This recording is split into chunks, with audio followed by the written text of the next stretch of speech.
Welcome back to our series on performance engine building. Today we're tackling a critical step in head porting, exhaust port crossover blending. In many V8 engine designs, you'll encounter Siamese or crossover exhaust ports where two cylinders share a common exit passage. This configuration can lead to flow imbalances, as high-speed exhaust pulses from adjacent cylinders compete for space. Our goal with crossover blending is to equalize the flow between these cylinders by smoothing the transition where they meet. To achieve a professional result, you'll need specific tools, namely flame-shaped or radius-end carbide burrs. These burrs are designed to reach deep into the port and navigate the complex curves of the crossover area. Before you start grinding, always ensure you have proper eye and respiratory protection. Metal shards travel fast.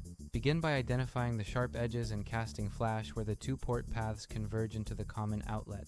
Use the flame burr to carefully radius the divider, blending it smoothly into the surrounding walls. Switch to a radius end burr to ensure there are no flat spots or steps in the transition zone. Regularly stop to inspect your work. Feel the transition with your fingers to ensure it's perfectly smooth to the touch. Symmetry is vital. You want the flow characteristics to be identical for both cylinders sharing the port. Be mindful of wall thickness. Overgrinding in the crossover area can lead to water jacket breakthroughs. When we talk about blending, we're essentially averaging the flow between the cylinders to optimize overall efficiency.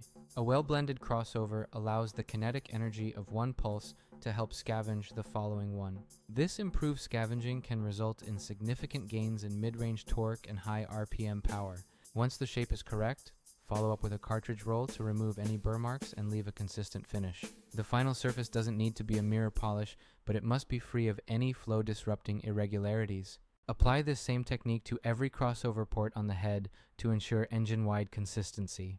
Don't rush this. Small mistakes in the port can have large impacts on the engine's performance balance. On the dyno, these small details add up to a smoother power curve and better overall engine health. You'll often see a noticeable improvement in cylinder-to-cylinder pressure balance after proper blending. Remember, porting is an art as much as a science. Practice on a junk head first if you're new to this. Thanks for watching.